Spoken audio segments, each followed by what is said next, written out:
Hello friends, ये strategy video part 3 और जो पार्ट 3 है वो पेपर 3 के लिए स्ट्रेटजी वीडियो है। And how to score in paper 3, इसके वीडियो के अंदर हम इस चीज़ को डिस्कस करेंगे। पेपर 3 जो कि आपका नोटिंग ड्राफ्टिंग का पेपर है और प्रेजेंट राइटिंग का। सबसे पहले तो उसके अंदर वेटेज जो है ये हम पहले भी डिस्कस कर चुके हैं कि 200 मार्क्स का वो एग्जाम है और टोटल आपकी मार्किंग 600 मार्क्स की है। तो 600 में से 200 मार्क्स, दैट मीन्स 1/3 मार्क्स की वेटेज ये अकेला एक पेपर रखता है, राइट। तो that means this is very important exam, तो इसको फोकस करना बहुत जरूरी है। और इसके अंदर क्योंकि ये सब्जेक्टिव एग्जाम है तो इसलिए इसकी स्ट्रैटेजी ऑब्जेक्टिव एग्जाम से थोड़ी डिफरेंट होती है। तो हम इसके अंदर वही स्ट्रैटेजी डिस्कस करेंगे कि आप इस पेपर को कैसे अटेम्प्ट करोगे। सबसे पहले किसी भी एग्जाम में स्कोर करने के लिए एग्जाम का पैटर्न समझना बहुत जरूरी होता है। और जो आपका पेपर 3 है उसके पैटर्न के अंदर देखो 8 क्वेश्चन करने हैं जो कि 200 मार्क्स के हैं। और पिछले जो ईयर के एग्जाम्स हुए हैं उसके अंदर जो पैटर्न आया पेपर का वो ये है कि पहला क्वेश्चन वो होता है प्रेसी राइटिंग का जो कि 50 मार्क्स का है और उसके अंदर कोई चॉइस नहीं होती है। जैसा वो पैसेज है 1000 वर्ड्स का, जो ऐसे आता है 1000 वर्ड्स का, उसको आपको 1/3 में कॉम्पैक्ट करके लिखना है, ठीक है।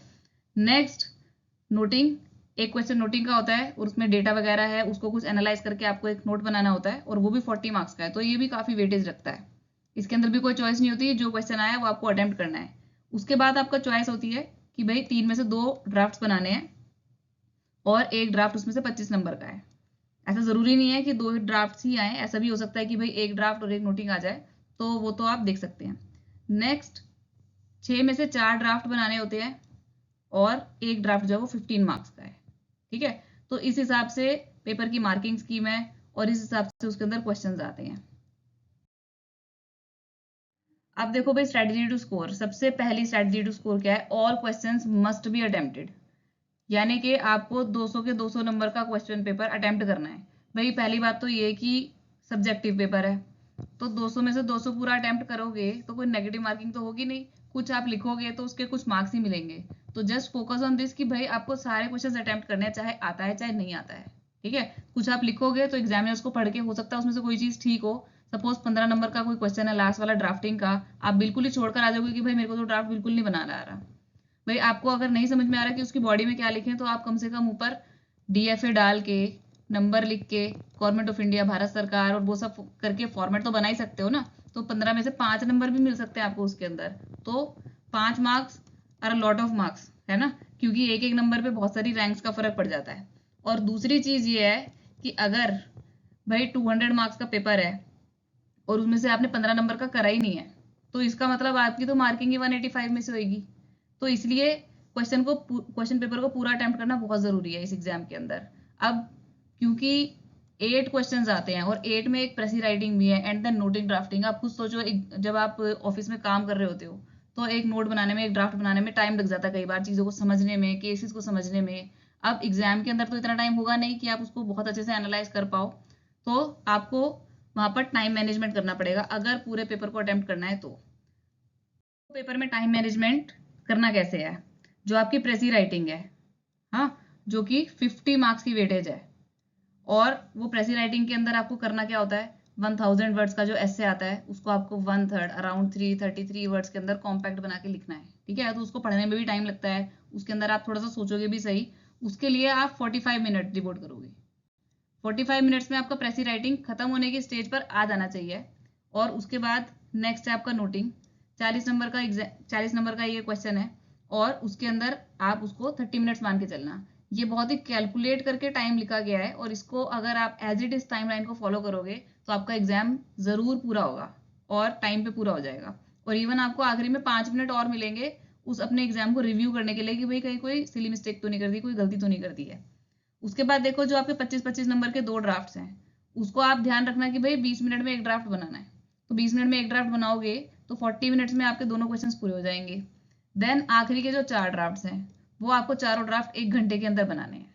तो 1 घंटे का मतलब है कि भाई एक ड्राफ्ट पे 15 मिनट लगाने हैं। अब खुद सोचो कि भाई 4 ड्राफ्ट बनाने और एक ड्राफ्ट आपको 15 मिनट्स के अंदर बना देना है। तो उस 15 मिनट्स के अंदर आप अपनी बेस्ट चीज करना। सबसे पहले तो आप फॉर्मेट्स क्योंकि याद कर चुके हो, मेरी दूसरी वीडियोस के अंदर मैंने ड्राफ्टिंग के फॉर्मेट्स आपको सिखाए हैं, तो फॉर्मेट बहुत अच्छे से बनाना उसको 15 मिनट्स के अंदर। और जो बॉडी है उस ड्राफ्ट की वो तो आपने क्वेश्चन में से ही एनालाइज करके लिखनी है, ठीक है। तो it's not a big deal कि 15 मिनट में एक ड्राफ्ट नहीं बन सकता। बट घड़ी पर हमेशा ध्यान रखना कि भाई 15 मिनट होने वाले हैं, तो उसी हिसाब से आप माइंडसेट रखना कि 15 मिनट में मेरे को कैसे भी करके क्वेश्चन खत्म करना है। ठीक है, अब देखो sequence of attempting question, question की सीक्वेंस यानी क्वेश्चंस अटेम्प्ट करने की सीक्वेंस जो होती है वो बहुत मैटर करती है। मेरे आपको सजेशन ये है कि सबसे पहले फर्स्ट क्वेश्चन आपका प्रेसी राइटिंग को अटेम्प्ट करने का होना चाहिए। वाई? क्योंकि प्रेसी राइटिंग जो है वो आपकी 50 मार्क्स की है, और उसको एंड के लिए छोड़ोगे तो एंड में पैनिक क्रिएट हो जाएगा और 50 नंबर का क्वेश्चन आप बहुत जल्दबाजी में गलत कराओगे। और जब एग्जाम स्टार्ट होता है तो उस टाइम पे माइंड भी एकदम फ्रेश होता है, और प्रेसी राइटिंग के लिए थोड़ा सा थॉट प्रोसेस चाहिए। देखो बाकी क्वेश्चंस के अंदर तो क्योंकि चीजें लिखी ही हुई हैं, आपको वही लिखी हुई चीजें एक तरीके से कॉपी करनी है। नोटिंग के अंदर भी आपको वो डेटा देगा, वो डेटा को एनालाइज करके जस्ट टेबल बना दो या फिर ग्राफ बना सकते हो, आप इजीली उसको कर सकते हो। ड्राफ्टिंग के अंदर भी जो मैटर है, अगर प्रेस कम्युनिक आ गया, रिजोल्यूशन आ गया या फिर ऑफिस ऑर्डर वगैरह, उसके अंदर भी आपको ड्राफ्ट के जो फॉर्मेट्स है वो तो बहुत अच्छे से आते ही है ना। और अंदर का मैटर के लिए आपको क्वेश्चन के अंदर बहुत सारी चीजें ऑलरेडी दे रखी होंगी। एक प्रेसी राइटिंग ऐसी चीज है जिसके अंदर आपको थोड़ा थॉट प्रोसेस लगाना पड़ेगा, जिसके अंदर आपको सोच के लिखना पड़ेगा, और दूसरा इसके अंदर थोड़ा कैलकुलेशन भी लगानी पड़ती है कि भाई 1000 को 1/3 करना है तो कितना मैटर हमें लिखना है, कौन सी चीज हमें लिखनी है, कौन सी नहीं लिखनी है।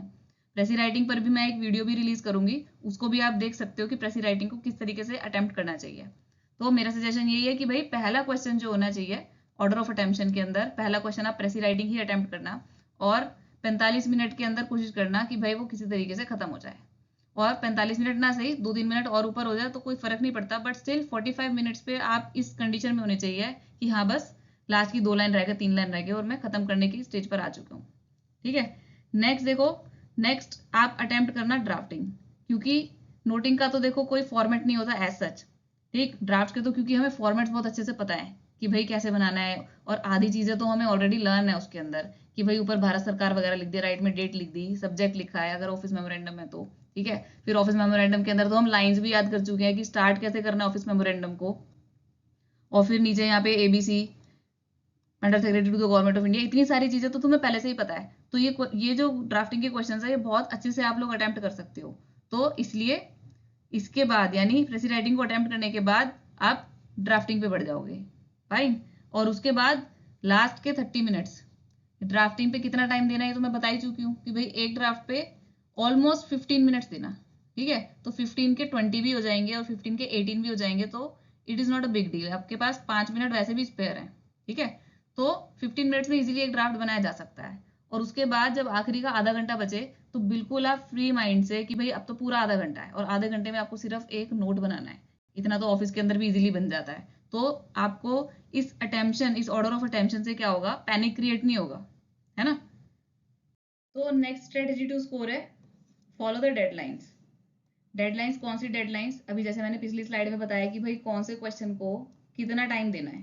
ठीक है, तो तुमको ये सब याद रखना है कि भाई मेरे को प्रेसी राइटिंग में सिर्फ 45 मिनट्स ही लगाने हैं। अब ये 45 मिनट्स मैंने फिर बोला है कि ये हार्ड एंड फास्ट नहीं है। तुमको लगता है कि भाई 45 मिनट्स की जगह 50 मिनट्स लग रहे हैं तो दैट इज फाइन, या फिर पेपर के अंदर 50 मिनट्स के बदले 55 मिनट्स भी लग गए तो भी उसको पैनिक करने की जरूरत नहीं है। बस स्टिल ये जो डेडलाइंस है आपके दिमाग में जरूर होनी चाहिए। ठीक है, अब देखो जैसे आपका जो एग्जाम है वो 10 AM टू 1 PM होता है, 3 घंटे का पेपर होता है, 180 मिनट्स। ठीक है, तो जैसे मैंने बोला है कि भाई प्रेसी राइटिंग को सबसे पहले कर लेना, क्योंकि फ्रेश माइंड से आप बैठोगे तो प्रेसी राइटिंग को पहले करोगे और अच्छे से थॉट्स आते हैं जब आप सुबह सुबह फ्रेश माइंड से एग्जाम देने जाते हो। अब देखो ये डेडलाइन क्या है, जब 10 बजे पेपर खुलने की परमिशन होती है कि अब पेपर आप खोल सकते हो, तो उसको खोलते ही बंदा एक बार तो क्वेश्चन पेपर पलट ही लेता है कि कौन से ड्राफ्ट आया, कौन से नोट आया, दैट इज फाइन। ठीक है, तो मुझे लगता है 10:05 तक पर आप अपना प्रेसी राइटिंग का क्वेश्चन स्टार्ट कर पाओगे। ठीक है, यहाँ पर भी 2-3 मिनट बचा लो तो बहुत अच्छी बात है कि 1 मिनट में पेपर पलट के देख लिया कि भाई OM आया, रिजोल्यूशन आया या फिर नोटिफिकेशन आया, वट एवर इट इज। ठीक, तो हो सकता है 10 बज के चलो 5 मिनट पे आपने अपना प्रेसी राइटिंग शुरू किया, तो 10:40 पर आपके माइंड में ये अलार्म बज जाना चाहिए कि भाई अगले 10 मिनट के अंदर मुझे ये प्रेसी राइटिंग खत्म करनी है अब। ठीक है, तो अगर इस तरीके के माइंडसेट से चलोगे तो आप खत्म कर भी दोगे, लेकिन टाइम पर ध्यान ही नहीं दोगे तो हो सकता है भाई 11 बज जाए और आपको लगा अरे मेरी तो प्रेसी राइटिंग ही नहीं खत्म हुई अभी तक, है ना। तो ये टाइम का आइडिया हमेशा रहना चाहिए आपको कि हाँ भाई 10:30 बज गए तो बस अब मैं मिड में होनी चाहिए प्रेसी राइटिंग के। ठीक है ना, तो 10:40 पर ऐसा आना चाहिए माइंड में कि बस इसको अब खत्म करो धीरे धीरे, और 10:50 तक आपका फिर खत्म हो ही जाएगा। 10:50 ना से 55 पे भी खत्म हो जाए, that is not a big deal, but still you have to complete it. और ये डेडलाइन जो है वो आपके माइंड में बिल्कुल होनी चाहिए। उसके बाद है देखो ड्राफ्टिंग का 25 मार्क का क्वेश्चन। ये जो ड्राफ्टिंग के क्वेश्चन हैं, 6 क्वेश्चन, 6 ड्राफ्ट जो है, हो सकता है इसमें से एक आधा नोट भी हो, बट फिलहाल जो पिछले साल का पेपर था उसमें तो ड्राफ्ट ही थे सारे। ठीक है, तो ये ड्राफ्टिंग के जो क्वेश्चंस है ये आप इंटरचेंजेबली कर सकते हो। आपका जो ड्राफ्ट स्ट्रांग हो वही वो पहले कर लो। ठीक है, अगर आपको लगता है कि मेरे को आईडी नोट बहुत अच्छे से बनाना आता है, हमको ड्यू लेटर बहुत अच्छे से बनाना आता है, ठीक, तो वो वाला क्वेश्चन ढूंढ के वो वाला पहले कर लो, चाहे वो 15 नंबर वाला है, चाहे वो 25 नंबर वाला है। ये सिर्फ एक इंडिकेटिव टाइम है, ऐसा जरूरी नहीं है कि 25 नंबर वाला जो ड्राफ्ट है उसको 20 ही मिनट में करना है, वो 15 मिनट में भी हो सकता है। देखो ड्राफ्टिंग तो ड्राफ्टिंग है ना, चाहे वो 15 नंबर की, चाहे वो 25 नंबर की है। ठीक है, तो जब आपकी प्रेसी राइटिंग खत्म हो जाए उसके बाद हर 15 मिनट में देखना कि भाई हर 15 मिनट में एक ड्राफ्ट को कंप्लीट करने की कोशिश करना। अब वो 15 की जगह अगर 17 मिनट भी लगते हैं या 15 की जगह 20 मिनट भी लगते हैं एक दो ड्राफ्ट के अंदर, तो तब भी आपका एग्जाम जो है वो हो जाएगा। ठीक है, तो बिल्कुल पैनिक करने की नीड नहीं है उसके अंदर भी। बस माइंड में ये रखना कि भाई जैसे 10:50 पे आपकी प्रेसी खत्म हो गई, तो ये सोचना कि भाई 11:05 पे या फिर 11 बजे मेरा एक ड्राफ्ट है वो खत्म होने की स्टेज पर होना चाहिए कि अगले 5 मिनट में वो खत्म हो ही जाएगा। ठीक है, और इस तरीके से जब आप हर 15 मिनट में एक ड्राफ्ट को खत्म करते जाओगे तो आखिरी में आधा घंटा इजीली बच जाएगा आपके पास। आधा घंटा नहीं भी बचा, अगर 25 मिनट भी बचते हैं, 20 मिनट भी बचते हैं, तो भी it is a good time to complete a note. But फिर भी मैं आपको ये रिकमेंड करूंगी कि इस टाइमलाइन को अच्छे से फॉलो करना, ताकि आखिरी के क्वेश्चन में 30 मिनट बच जाएं। क्योंकि लास्ट में थोड़ा सा पैनिक क्रिएट हो जाता है कि ये 12:30 बज गए और 1 ही बजे तक तो पेपर है, 1 बजे खत्म हो जाएगा पेपर, तो थोड़ा सा माइंड पैनिक करने लगता है। और दूसरी चीज, क्योंकि इतने सारे आप क्वेश्चंस अटेम्प्ट कर चुके हो तो माइंड थोड़ा थक भी जाता है। ठीक है, बट स्टिल नोटिंग का क्वेश्चन है जो कि 40 मार्क्स का क्वेश्चन है ना, तो इसलिए उसको इतना लाइटली तो ले नहीं सकते। तो लास्ट के आधे घंटे में उसको चिल्ड माइंड से एकदम, ठीक है, उसको आप अटेम्प्ट करना। और 1 बजे से पहले आई एम श्योर कि वो खत्म हो ही जाएगा, क्योंकि नोटिंग के अंदर भी वो लोग पूरा का पूरा आपको मटेरियल देते ही हैं, और उस मटेरियल के अंदर से छांट के लिखना और उसको एनालाइज करना, आधा घंटा उसके लिए काफी होता है। तो नेक्स्ट स्ट्रेटजी, क्योंकि आपका सब्जेक्टिव पेपर है और आप उसको लिख रहे हो, है ना, तो गुड हैंड राइटिंग हमेशा ज्यादा स्कोर करने में बहुत हेल्प करती है। ये मत सोचना कि भाई मेरी तो बैड हैंड राइटिंग है तो फिर मैं तो ठीक से स्कोर कर ही नहीं सकता या नहीं कर सकती, है ना। तो गुड हैंड राइटिंग के लिए एक नीट हैंड राइटिंग भी कह सकते हैं इसको। गुड ऐसा नहीं कि आपकी कर्सिव हैंड राइटिंग और बहुत ही सुंदर हैंड राइटिंग हो, अगर नीट हैंड राइटिंग भी है ना, वो साफ दिखना चाहिए, वो लेजिबल होना चाहिए, ऐसा होना चाहिए कि भाई एग्जामिनर को ना मेहनत ना करनी पड़े उसको देखने में, या फिर उसको लेंस लगा के ना देखना पड़े, या फिर वो एग्जामिनर को भाई ऐसे ना लगे कि यार ये क्या लिख रखा है इसके अंदर, मेरा पढ़ने का भी मन नहीं कर रहा है। फाइन, तो अगर आपकी हैंडराइटिंग गंदी भी है तो एक दिन में तो हैंडराइटिंग सुधरती नहीं है। तो हैंडराइटिंग साफ दिखने के लिए आपको क्या मेंटेन करना है, proper gap between words and lines. ठीक है, जो भी चीजें आप लिखते हो और लाइंस जैसे भी लिखते हो, ठीक है, उसके अंदर प्रॉपर गैप मेंटेन करोगे तो तुम्हारी हैंडराइटिंग वैसे भी अच्छी लगेगी। ठीक है, अब देखो एक सैंपल दिखाती हूँ। ये मैंने दो लोगों को दिया एक पेपर पे कॉपी करने के लिए कि भाई ये कॉपी कर दो, तो देखो दोनों ने फॉर्मेट बिल्कुल सेम बनाया है, दिस इज सेम, सारी चीजें सेम है ना। लेकिन अब इसका तो पढ़ने का मन ही नहीं करेगा किसी को कि यार ये क्या लिखा है, ठीक है, और ये वही नीट एंड क्लीन लिखा हुआ है। तो ऑफ कोर्स इस बंदे को, अगर सपोज ये क्वेश्चन 15 मार्क का है तो भाई 2 नंबर इस बंदे को थोड़े ज्यादा मिल जाएंगे, है ना, चाहे इन्होंने भी बिल्कुल सेम लिखा है, इस वाले बंदे ने भी बिल्कुल सेम लिखा है। ठीक है, तो अगर हैंडराइटिंग ऐसी भी है तो भी आई विल रिकमेंड यू कि थोड़ा सा खुला खुला लिखो। देखो इस लाइन में और इस लाइन में गैप नहीं है, गैप तो इन लाइनों के बीच में भी नहीं है, बट स्टिल वो इतना नीट लिखा है तो गैप की जरूरत ही नहीं है। बट इन दोनों लाइन्स में जब गैप नहीं है तो वो मिक्स हो रहे हैं वर्ड्स। यहाँ पर देखो, यहाँ वर्ड्स के बीच में गैप नहीं है। अगर हैंडराइटिंग गंदी भी है तो अगर खुला खुला लिखोगे और लाइन्स के बीच में गैप रखोगे तो वो अच्छा ही दिखेगा। ठीक है, एक चीज मैंने आपको बताई थी कि जैसे ये joint secretary to the government of India लिखा है, तो आपको पता होना चाहिए कि भाई थोड़ा सा इधर से शुरू करो ताकि वो इंडिया जो है ना वो यहाँ तक पूरा हो जाए आपका किसी भी तरीके से। ठीक है, यहाँ पर भी अगर तुम गैप दोगे और थोड़ा सा कोशिश करोगे कि वर्ड्स जो है वो नीट एंड क्लीन बनाओ और जो लेटर्स है वो नीट बनाओ तो फिर वो अच्छा दिखेगा।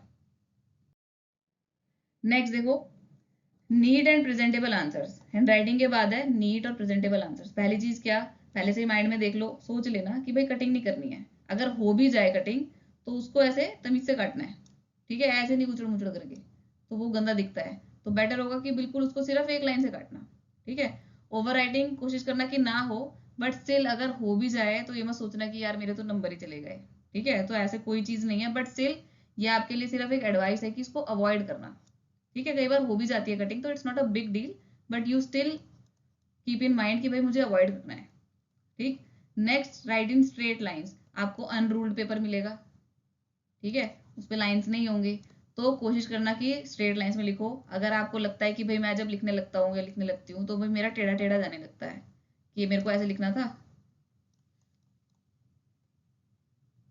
तो वो अपने आप से ही ना ऐसे टेढ़ा हो जाता है। तो इसके लिए तो भाई घर पे थोड़ी सी प्रैक्टिस करना। कोई भी चीज देख के जैसे ड्राफ्टिंग और नोटिंग की प्रैक्टिस करोगे घर पे, तो वो अनरूल्ड पेपर पर ही प्रैक्टिस करना कि, और कोशिश करना कि वो बिल्कुल सीधा ही लिखे। ठीक, एक चीज देखो, पेपर की एज के साथ शुरू में सीधा लिखोगे और वैसे भी आपके पेपर के ऊपर जो है वो क्वेश्चन जो है वो प्रिंट होता है। ठीक है, तो वो तो सीधा ही प्रिंट होता है ना, तो उसके अलाइनमेंट में ही अगर लिखोगे तो वो अपने आप सीधा आएगा। ठीक है, तो इसलिए प्रैक्टिस करना अनरूल्ड पेपर पे। और next thing, alignment should be proper. ठीक है, शुड की जगह मैं यहाँ पे मस्ट लगा देती हूँ। तो अलाइनमेंट्स मस्ट बी प्रॉपर, कि आपका जो ये आंसर शीट है, इस आंसर शीट पे कि जैसे वो था to be publish in the gazette of India part 1 section 1 whatever, तो वो सेंटरली अलाइंड दिखना चाहिए।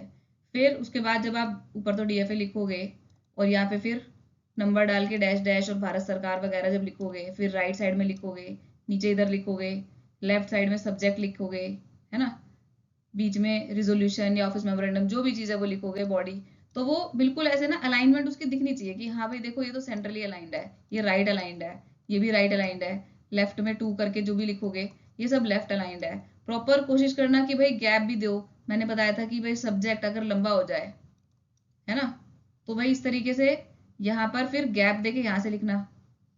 ठीक है, इन सब चीज़ों से बहुत फर्क पड़ता है। अंदर मैटर जो लिखोगे उस फर्क तो उससे भी पड़ता है, लेकिन इन सब चीजों से भी बहुत फर्क पड़ता है। तो ये सारी चीजें जरूर फॉलो करना और इसको बिल्कुल भी लाइटली मत लेना। ये मार्क्स का सवाल है ना, एक एक नंबर से बहुत रैंक्स का फर्क पड़ जाता है, तो इसलिए just try your best and follow all these things. 7th paper 3 की बात कर रही हूँ मैं, strategy to score. Focus more on formats.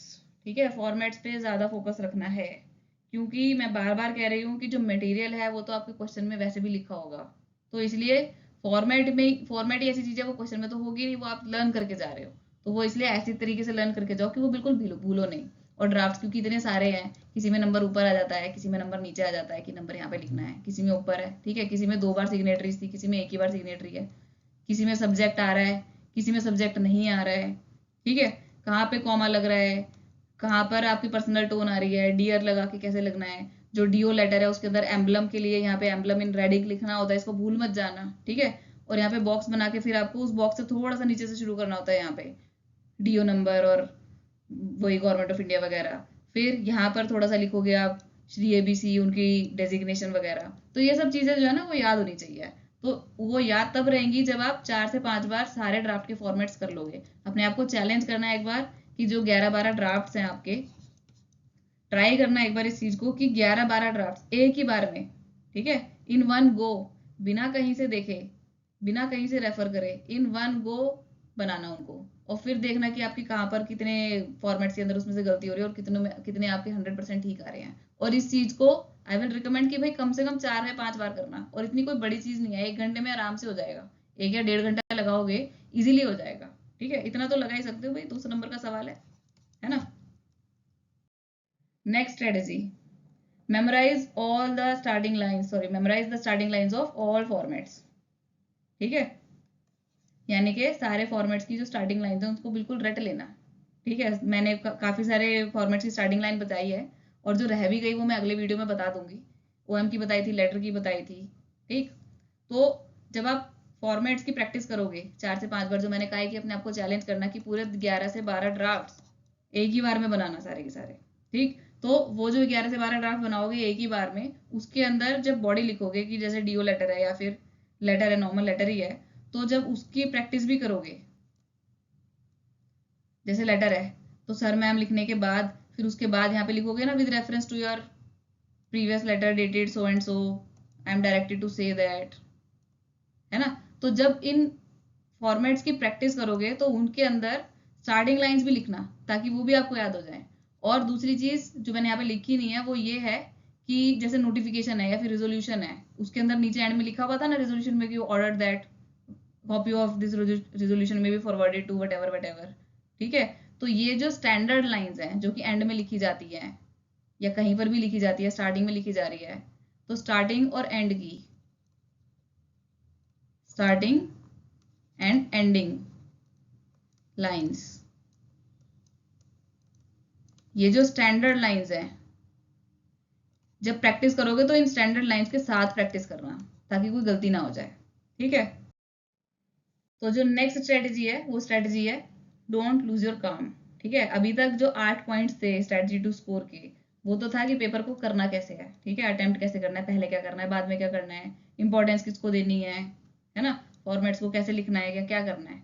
अभी आपकी मेंटल स्टेट क्या होनी चाहिए, नेक्स्ट स्ट्रेटेजी वो है डोंट लूज योर काम। अगर तुमको लगता है कि भाई कोई सी डेडलाइन मिस हो गई और मेरे तो 11 बज गए प्रेसी राइटिंग को ही लिखते लिखते, हाँ, तो अपना काम नहीं खोना है कि अब भैया काम ही रहना, और then just take 2 minutes to organise your thoughts. मतलब ये चीजें ना एक्चुअली में बेनिफिट करती है जब आप सब्जेक्टिव पेपर कर रहे हो। सब्जेक्टिव क्या है, ये तो ऑब्जेक्टिव में भी बहुत हेल्प करती है कि भाई लगता है कि अरे टाइम कम रह गया तो पैनिकी मोड में आ जाता है जो हमारा माइंड है।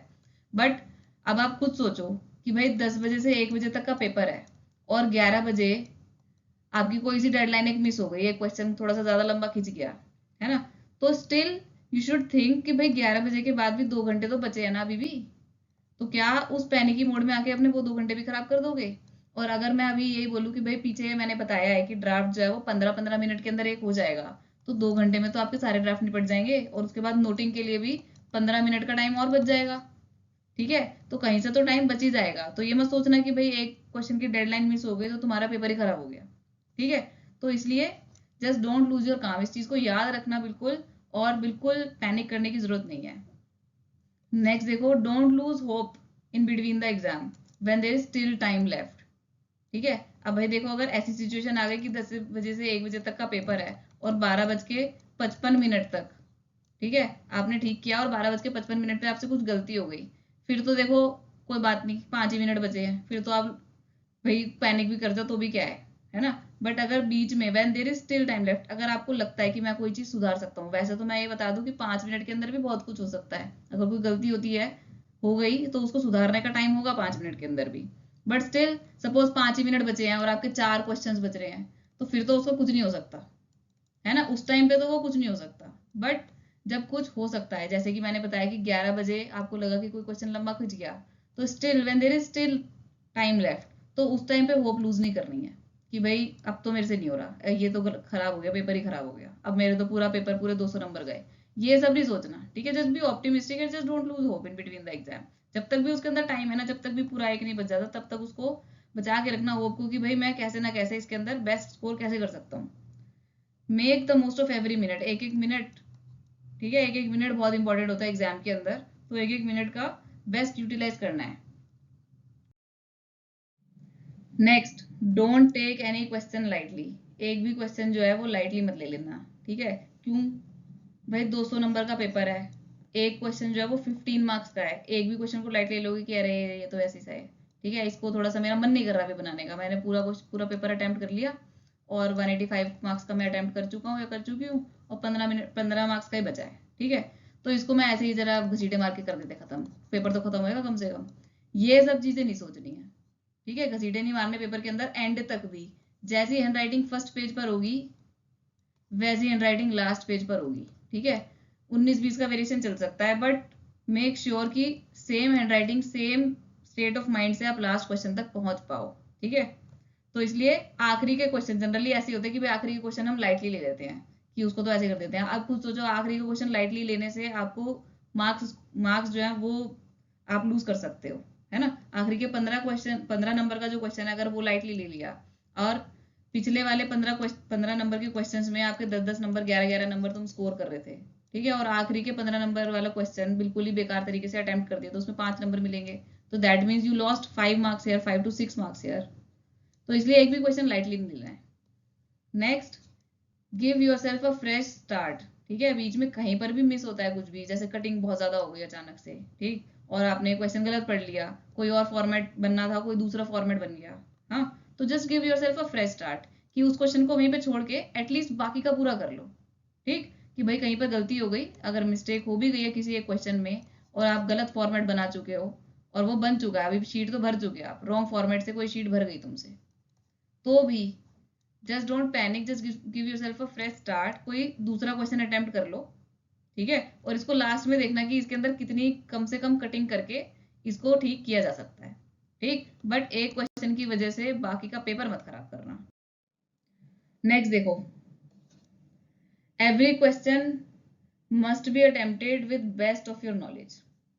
ठीक है, ये बहुत इंपॉर्टेंट स्ट्रेटेजी है कि भाई देखो सब लोग पढ़ के जाते हैं पेपर के अंदर, एवरीवन, ठीक है, कोई ऐसा नहीं है कि भाई बिना तैयारी के पेपर देने चला गया, ठीक है, तो आप लोग भाई सब लोग बहुत मेहनत करके पढ़ के पेपर देने जाओगे, तो दैट मीन्स आप नॉलेज तो गेन करके जा ही रहे हो, सारी नॉलेज तो आपके पास है। अब पेपर को इस तरीके से अटेम्प्ट करना चाहिए कि भाई जब पेपर अटेम्प्ट हो जाए ना, तो आपके माइंड में ये होना चाहिए कि भाई मेरे को इससे ज्यादा आता ही नहीं था, मेरे पास इससे ज्यादा नॉलेज ही नहीं थी, जितनी भी नॉलेज है मैंने सारी लगा दी उस पेपर के अंदर अब। ठीक, तो ये सेटिस्फेक्शन पेपर के बाद हमेशा होनी चाहिए। और ये जो स्ट्रेटेजी टू स्कोर है 13 पॉइंट वाली, ये जरूरी नहीं है ये सिर्फ सब्जेक्टिव के लिए, ऑब्जेक्टिव के लिए भी यही है कि भाई ऑब्जेक्टिव में आपका जैसे जो पेपर 1 और पेपर 2 है 120 क्वेश्चन का होगा, ठीक है, जब आपने कर लिया उसको और आखिरी के 5 मिनट बचे हैं और आपको लग रहा है कि भाई 2 क्वेश्चन और कर सकते हैं, तो just attempt them with best of your knowledge. अगर आपको लग रहा है कि भाई ऑप्शंस में कहीं कंफ्यूजन हो रही है, तो 2 मिनट सोचो बैठ के कि भाई क्या कंफ्यूजन है, एलिमिनेट करो उसको। तो पेपर के एंड में ये फीलिंग जरूर आनी चाहिए कि भाई मेरे को इससे ज्यादा आता ही नहीं था। ये फीलिंग बिल्कुल नहीं आनी चाहिए यार ये भी आता था मेरा छूट गया, ये भी आता था मैं इसको और बेटर कर सकता था। तो जितना भी बेटर नहीं, जितना भी बेस्ट कर सकते हो वो उस पेपर के अंदर कर दो, ठीक है, because it is a very important exam for your career. और last strategy, just be very confident, very confident, ठीक है, आई एम नॉट सेइंग कि be over confident, just be very confident. Very confident इसलिए क्योंकि आपने पढ़ाई सब कर लिया है। देखो नेक्स्ट डे पेपर होता है तो एक दिन पहले तक बंदा सब कुछ पढ़ ही लेता है, ठीक है, तो जस्ट बी वेरी कॉन्फिडेंट कि हाँ मैंने सब कुछ पढ़ लिया है, ठीक है। एक आधा क्वेश्चन कोई सपोज सामने से पूछ भी लेता है कोई फ्रेंड वगैरह, तो आपको लगता है यार ये तो पढ़ा ही नहीं है, ठीक है, तो इसके अंदर ना इतना पैनिक नहीं करने की जरूरत है। हो सकता है भाई वो क्वेश्चन आपको उस टाइम पे स्ट्राइक नहीं कर रहा हो, बट आपने पढ़ाई तो करी है ना, तो अपनी नॉलेज पर बी कॉन्फिडेंट कि हाँ मैंने पढ़ाई करी है, और एग्जाम को है वो कॉन्फिडेंस से ही देने जाना चाहिए हमेशा। तो ये सारी स्ट्रेटेजीज बहुत जरूरी है पेपर 3 में लगाने के लिए, और टाइम मैनेजमेंट बहुत ज्यादा जरूरी है इस एग्जाम के अंदर, बिकॉज पेपर 3 की बात कर रहे हैं हम, 200 नंबर का पेपर है, ठीक, तो 200 नंबर के पेपर में से जस्ट टारगेट योर सेल्फ कि मैं 200 में से 150 को टारगेट करना है, because it is a subjective paper. तो भाई सब्जेक्टिव पेपर में वैसे तो मार्क्स कटते ही हैं, 100 आउट ऑफ 100 तो किसी के नहीं आते सब्जेक्टिव एग्जाम के अंदर।